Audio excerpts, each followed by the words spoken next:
आज आपण बघतोय ओल्या चवळीची भाजी म्हणजे शेंगांच्या आतील चवळीची भाजी। तर त्यासाठी इथे कुकरमध्ये मी काही तेल गरम करून घेतलेलं आहे आणि त्यात घातलेलं आहे राई, जिरं, हिंग, कढीपत्ता आणि कांदा घालून खमंग अशी फोडणी करून झाली। हा कांदा हलकासा लाल झाला की यामध्ये घातलं 1 चमचा आलं लसणाची पेस्ट आणि 1 टोमॅटो आणि टोमॅटो हलकासा नरम झाला की यामध्ये घातलेला आहे 1 छोटा चमचा हळद, 1.5 चमचा मसाला, 1 चमचा धणे जिऱ्याची पावडर आणि चवीनुसार मीठ आणि चिमूटभर गूळ घालून छान मिक्स करून घेऊयात।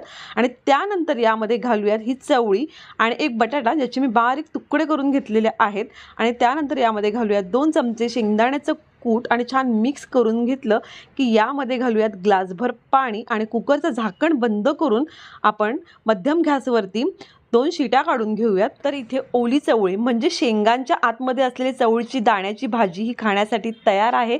रेसिपी थोडी जरी आवडली तर चॅनलला सबस्क्राईब करायला विसरू नका आणि शेवटी घालूयात बारीक चिरलेली खूप सारी कोथिंबीर।